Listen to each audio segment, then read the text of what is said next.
Hi கடலோட people எல்லாருக்கும் ஒரு மிகப்பெரிய வணக்கம். இன்னைக்கு நம்ம இந்த வீடியோவில் களம் காவல் படத்தோட ரிவ்யூவை தான் பார்க்க போகிறோம். 5ஆம் தேதி ரிலீஸ் ஆன படத்துக்கு நம்ம 10ஆம் தேதி ரிவ்யூ போடுறோம்.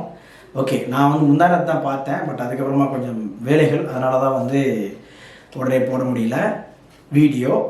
ஸோ இந்த படத்தை பொறுத்த வரைக்கும் மிகப்பெரிய ஸ்ட்ரென்த் என்ன அப்படின்றது பார்த்தீங்கன்னா 2 பேருடைய பெர்ஃபார்மன்ஸ் தான். எஸ், மம்முட்டி அவருடைய பெர்ஃபார்மன்ஸும் விநாயகன் அவருடைய பெர்ஃபார்மன்ஸும் தான். 2 பேருமே அப்படி மிரட்டி விட்டுருக்குறாங்க அவங்களுடைய பெர்ஃபார்மன்ஸில், ரொம்ப சட்டிலாக. அதே டைமில் பார்த்தீங்கன்னா வில்லன்னா இப்படி ஒரு கேரக்டர் மேப் இருந்துச்சு அப்படின்னு சொன்னால், கேரக்டர் ஸ்கெட்ச் இருந்துச்சு அப்படின்னு சொன்னால் எப்படி இருக்குமோ அதை அப்படியே திரையில் பிரதிபலிக்கிறாரு மம்முட்டி அவர்கள். அதே மாதிரி எந்த ஒரு காம்ப்ரமைஸுமே இல்லாமல் நான் தோக்கவே மாட்டேன்டா அப்படின்ற மாதிரியான ஒரு இன்வெஸ்டிகேஷன் போலீஸ் ஆஃபீஸர் இருந்தால் எப்படி இருப்பார் அப்படின்றதுக்கு ஒரு பக்கமான ஒரு ஆன்ஸ்க்ரீன் இமேஜ் அப்படின்னு சொன்னால் நம்ம விநாயகன் நிற்கிறாரு அப்படின்லாம் சொல்லி ஆகணும். படத்தில் மிகப்பெரிய டெக்னிக்கல் ஸ்ட்ரென்த் அப்படின்னு பார்த்தீங்கன்னா கேமரா ஒர்க் அண்ட் பிஜிஎம் நல்லா இருந்துச்சு. படத்தில் இவங்க 2 பேருடைய பெர்ஃபார்மன்ஸை தாண்டி இந்த படம் இன்னும் நம்மளுக்கு கொஞ்சம் அந்நியப்பட்டு அப்படின்ற மாதிரி இருக்கிறது எதனால் அப்படின்னு பார்த்தீங்க அப்படின்னா, இந்த படத்துடைய ஸ்க்ரீன் பிளே பொறுத்த வரைக்கும் கொஞ்சம் நான் லீனியராக போன மாதிரி இருக்கும். ஆனால் அதுதான் அது நான் லீனியராக நம்ம ஐடென்டிஃபை பண்ணுறதுக்குள்ளே நமக்கு அது எப்படி வந்துச்சு, இது எப்படி வந்துச்சு அப்படின்ற மாதிரியே போயிடும். ஆனால் இந்த ஸ்க்ரீன் பிளேயோடைய சொதப்பல்கள் எல்லாத்தையுமே மூடி மறைக்கிற மாதிரி மம்முக்கா அண்ட் விநாயகன் அவருடைய பெர்ஃபார்மன்ஸ் அப்படின்றது இருந்துச்சு அப்படின்னு சொல்லலாம். எப்போவுமே சைக்கோ த்ரில்லர் கதைகள் அதில் பார்த்திங்க அப்படின்னா ஒரு கொலை நடந்து அதை இன்வெஸ்டிகேட் பண்ணிட்டு இருக்கிறப்பவே அடுத்து எப்போ என்ன யாரை கொலை பண்ண போகிறாங்க அப்படின்றது ரொம்ப சஸ்பென்ஸாக, அதே டைமில் ஒரு பதப்பதைக்கிற மாதிரி வச்சுருப்பாங்க இல்லையா, அது இந்த படத்தில் மிஸ் ஆகுதோ அப்படின்ற மாதிரி எனக்கு பர்சனலாக ஃபீல் ஆச்சு. இதில் என்னென்னா டோட்டலாக மம்முட்டி அண்ட் விநாயகன் 2 பேரும் தூக்கிட்டு இந்த படத்தை பார்த்தீங்க அப்படின்னு சொன்னால் இது என்னடா அப்படின்ற மாதிரி உங்களுக்கு தோணும். அதே மாதிரி என்னென்னா படத்துடைய கதையின் களம் ஏர்லி 2000s அந்த டைமில் அப்படின்றதுனால இப்போ இருக்கிற மாதிரி இந்த டெக்னாலஜிக்கல் வசதிகள் இதெல்லாம் இல்லாத காரணத்தினால ஒரு இன்வெஸ்டிகேஷனில் என்னென்ன ப்ராப்ளம்லாம் ஃபேஸ் பண்ணுவாங்க அப்படின்றத அழகாகவே சூப்பராகவே சொல்லியிருந்தாங்க. கதை தமிழ்நாடு கேரளா தமிழ்நாடு அப்படின்னு சொல்லி ட்ராவல் ஆகுது.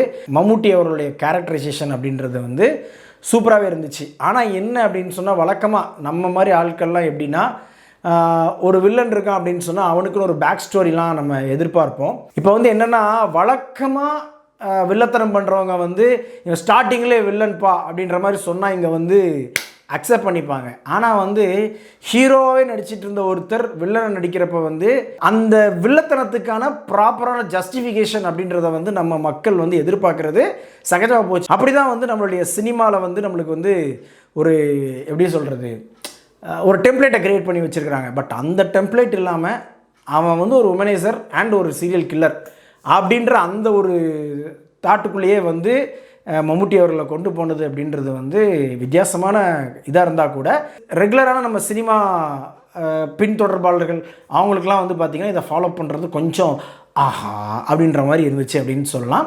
ஏன்னா அது வலுவாக இல்லையோ, கெட்டவன்ப்பா அவன் இயற்கையில் கெட்டவன் அப்படின்ற அந்த ஒரு தாட்டோடு அவங்க ஒன்று சொல்லியிருக்கிறாங்க. பட் என்னென்னா நம்ம மம்முட்டி அவர்களை ஹீரோவெல்லாம் பார்த்துருக்குறோம் இல்லையா, அதனால் அந்த கேரக்டரை நம்ம ஏற்கிறதுக்கான ப்ராப்பர் ஜஸ்டிஃபிகேஷனான அந்த சீன்ஸ் கொஞ்சம் இல்லையோ அப்படின்ற மாதிரி இருந்தது. ஓவராலாக பார்க்குறப்ப நான் ஏற்கனவே சொன்ன மாதிரி தான் இந்த படத்தில் நிறைய ஓட்டைகள் இருக்குது, குறிப்பாக ஸ்க்ரீன் பிளேயில். ஆனால் அது எல்லாத்தையுமே மூடி மறைக்கிற மாதிரி மம்முட்டி அண்ட் விநாயகன் இவங்க 2 பேருடைய பெர்ஃபார்மன்ஸ் சூப்பராக இருந்தது.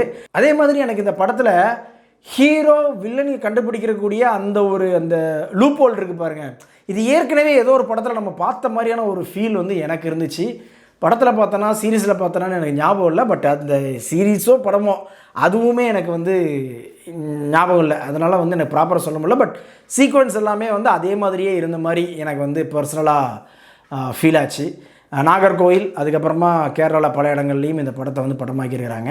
ஒரு நல்ல சைக்கோ த்ரில்லர் படம் பார்க்கணும் அப்படின்னு நினச்சிங்க அப்படின்னு சொன்னால், அதாவது இந்த படத்தில் ஓட்ட இருந்தாலும் பரவாயில்லப்பா நான் பார்க்குறேன் அப்படின்னு உங்களுக்கு தோணுச்சு அப்படின்னு சொன்னால் தாராளமாக இந்த படத்தை துணிஞ்சு பார்க்கலாம். இந்த படத்துக்கு நம்ம ரேட்டிங் பார்த்தோன்னா கண்டிப்பாக 5க்கு நான் 3 கொடுப்பேன். வீடியோ பிடிச்சிருந்துச்சுன்னா லைக் பண்ணுங்கள், ஷேர் பண்ணுங்கள். சேனல்ஸோட வீடியோஸை ஒன்று பார்க்கணும் அப்படின்னா உடனே நம்ம சேனலை சப்ஸ்கிரைப் பண்ணுங்கள். ஆனால் நம்ம பரத்வாஜ் ரங்கனுக்கு மட்டும் ஹீரோன்னா வெள்ளையாக தான் இருக்கணும், வில்லன்னா கருப்பாக தான் இருக்கணும் அப்படின்ற இந்த நிற வேற்றுமை எப்படி தான் தோணுதோ மனுஷ பயலாக நீங்கள் செக்